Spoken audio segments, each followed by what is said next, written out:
touch base. We've been setting we have been setting money aside for several years now. So we have a fund balance designated specifically for road expansion. At the end of fiscal year 2015, that fund balance was $788,000. So that's kind of just sitting in our savings account, waiting for these types of opportunities that we can utilize. Currently, and on the April 19th meeting, we're going to kind of have a mid-year financial update, but we're operating very well. We're under budget this year, and things are coming in very positive. So I'm estimating that we're going to have a favorable budget variance at the end of fiscal year 16 of $300,000 that we're going to be able to also put into that designated fund balance. So at the end of 2016, that estimated fixed road expansion fund balance is going to be a little over $1 million, almost 1.1. So to cover phase one, we can kind of just go down and look at phase 1, 2, and 3. It's assumed that the additional operating expenditures, just kind of a 1.5% estimated inflation of our current operating budget plus phase one implementation costs, it's going to be an additional $507,000 to operate that. So what we would recommend in the past, when we present the preliminary levy, we present it as a percentage, and that has been approved the last couple of years at 3.56%. But because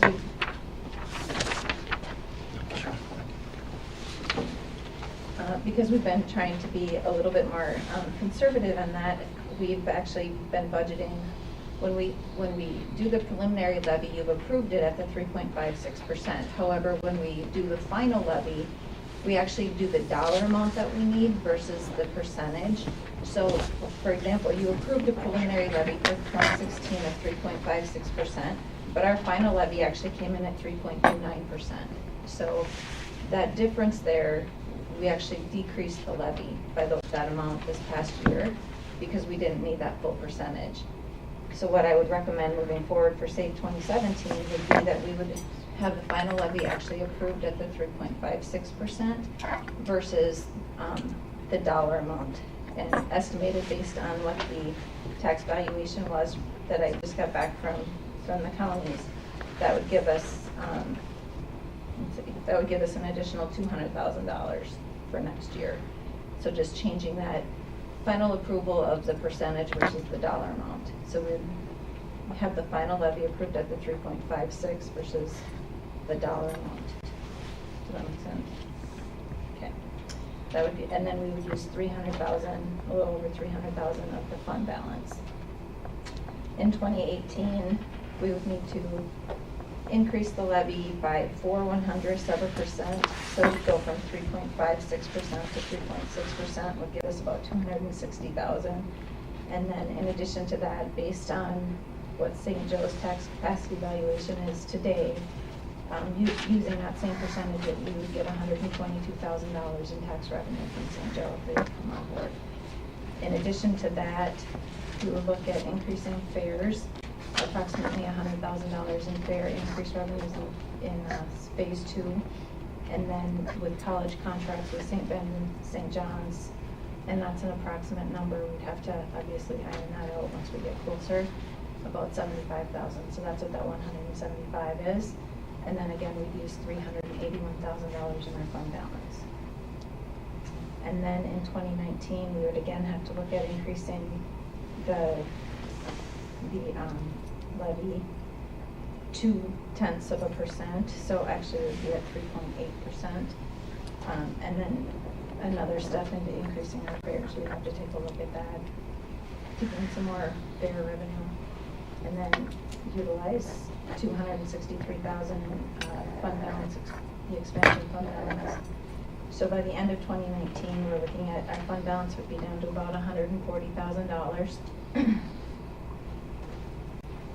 And then we would have to take a look at in 2020. I mean, obviously our fund balance would be gone, so we would have to take a look, kind of see where things have fallen from here till there. But I mean, if you look at the additional operating expenditures, by the end of phase 3, we're looking at about $1 million more in operating. That incorporates all three, but we would have to take a look at that.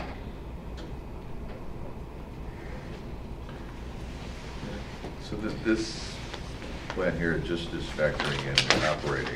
What about the capital costs of those additional?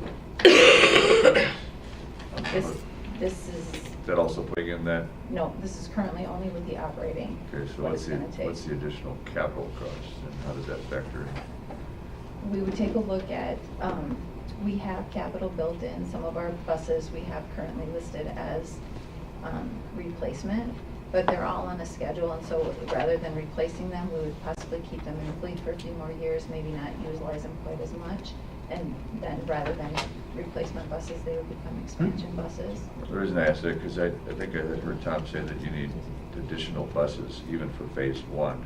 Is that not correct, or did I miss that, that you need additional buses that we don't have already currently?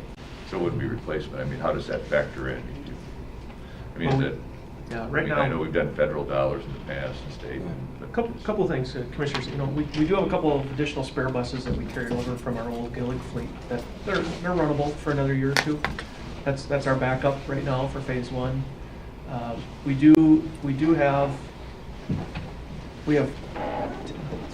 have 6 small dial ride buses on order to be delivered this calendar year. We've got 4 more budgeted to be delivered on the heels of that. Now, 1 or 2 of those, that next group of 4, and then on the heels of that, there's another group of 5 small buses. We could have a couple of those in fixed route configuration, which would help us. Because some of the service, and Will touched on it a little bit in his presentation, some of the service out there we anticipate to be run with a small vehicle versus a large bus.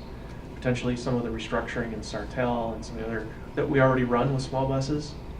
So if we use what we have now, and as we work those small buses that are currently in the pipeline in, we think we're okay for the time being. But when we get into phase 2, we do have some large buses budgeted in the current capital improvement program. We might have to just make sure those are purchased on the front end of the budget year. There's 4 large buses currently budgeted in 2018. Now, if we move those to the front end of our fiscal year and get those in the pipeline for ordering, that project is already set. They've already been bid through a cooperative purchase agreement that we have that was coordinated through Duluth Transit Authority. So New Flyer already has the bid on those buses. We just execute that contract whenever it comes due, and it expires at the end of 2018. So that would give us 4 expansion buses at that time.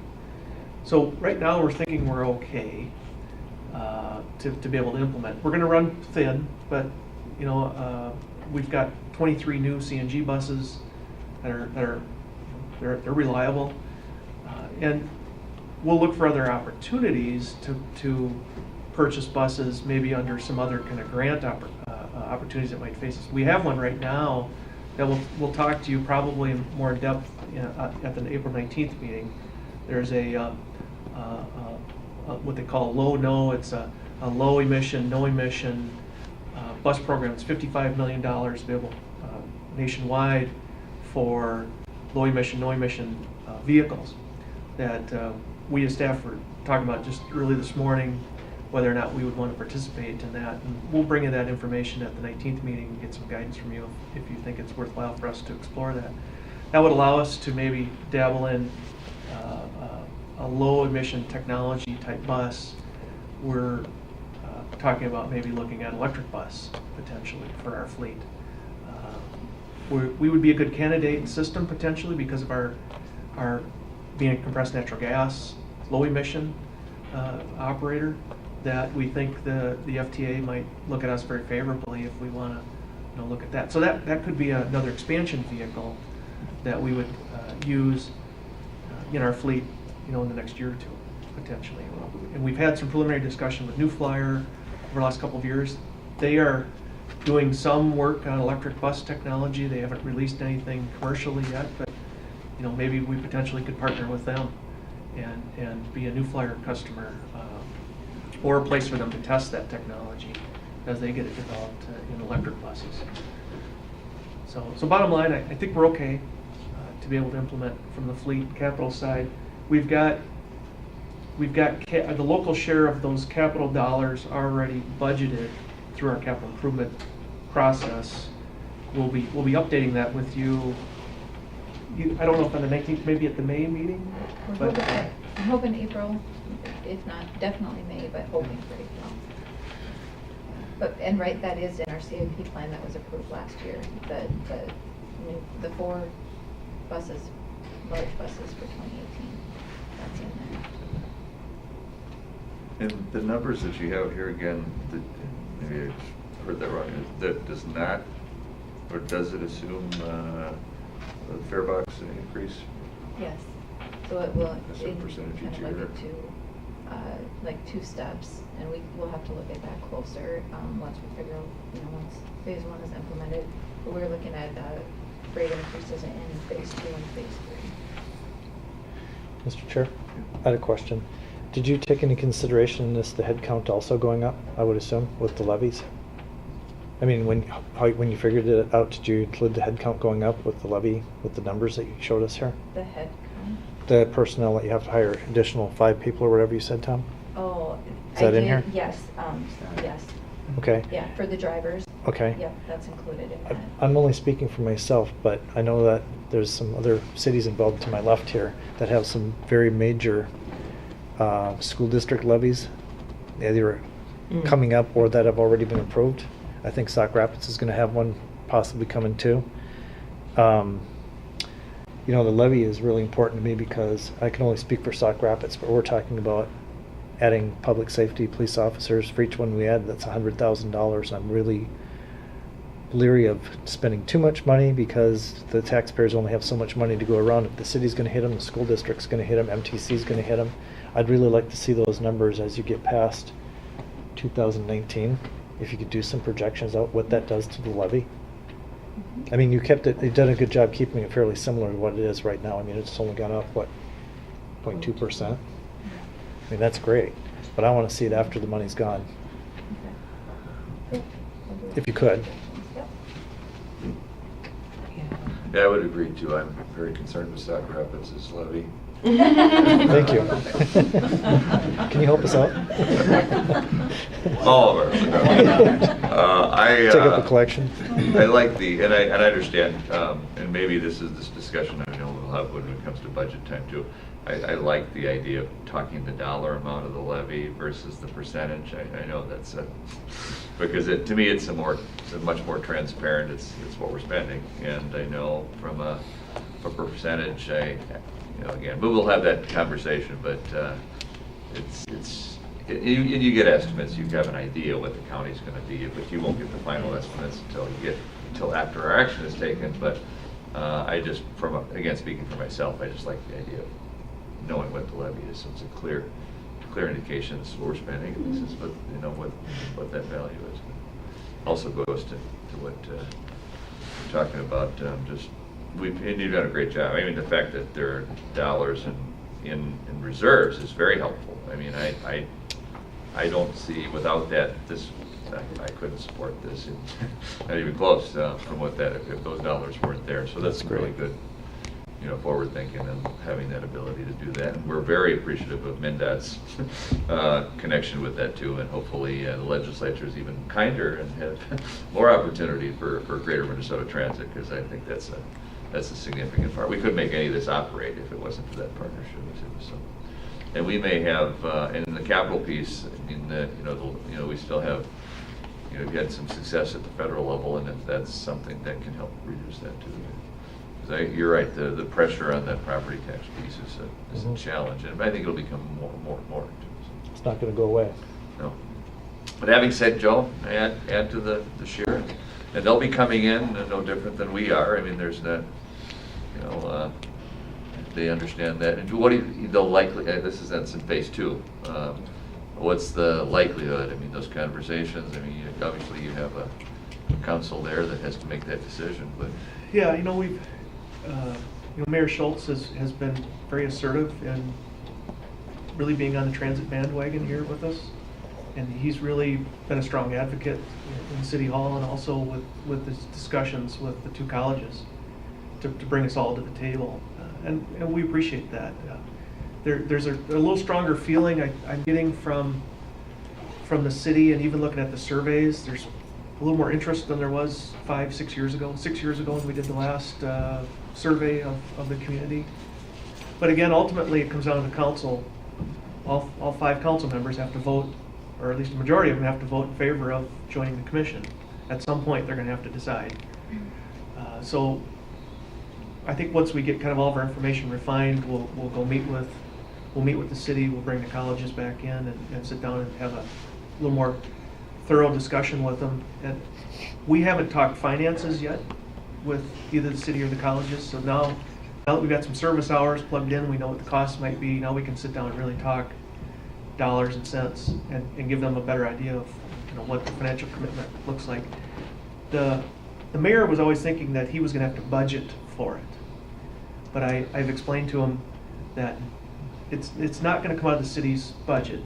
Your taxpayers will contribute, but not out of the city's levy. It'll be the commission's levy. And so that I think they understand it now, that once they join, whatever our levy rate is, it's applied to all their taxable property. And Just show them your tax statement, Tom. I'll take one along with and show them, yeah. Don't show them Probably Sauk should. Rapids Park, though. Well, I'm going to start a I'll like that grassroots one. effort to lobby the council members in St. Joe to vote in favor of joining the commission. How can you? You're sitting here freezing. You never have anybody sit on this board. She scared me. I thought I was sitting next to the Grim Reaper. There's The a purpose to Unabomber. that, Ooh. these things moving. Okay, now, so I'm assuming then, obviously, that's the budget thing, but on the 19th, that open house is, you said a briefer version of this? Actually, you did a very good job of, you could do the full version. I think you did that within a time piece, and I actually like the way you did it, and we'll try to work with our folks, and if we can, televise that and give broader opportunity for people to see, I think. Yeah, we'll only have an hour on the 19th. Oh, you only have an hour to do? Yeah, from 5:30 to Okay. 6:30. Unless we tried to start it at 5:15. I just want to make sure if somebody's coming in on a bus, that they get to the transit center and have time to get to City Hall. So that's where if they come in arrive at 5:15 at the transit center, they have a few minutes to get over to City Hall. So if we start at 5:30, it gives us about an hour. Well, we want to make sure there's lots of opportunity for the public to weigh in, so okay. Yeah, so that was my thought when we kind Yeah. of put that time frame together. Just want to make sure everybody's. Is got a this chance. plan, is it on the web? Is there a place where people are taking opportunities now to take a weigh in? And are you doing some other opportunities for people to weigh in, We will now. We've had the early public input information was on our website. Now that we've got the larger draft document, we'll break that up into manageable pieces and we'll get that on our website. It's a pretty good size. It's about a 12 gigabyte document in a PDF form. So we'll break it up into manageable pieces. We'll get it on our website, and so that'll be available as part of, as people try to understand what's going on for the meeting on the 19th. They can go to our website. I think next week we'll work on trying to get that all uploaded and make it available. We'll put information out. We've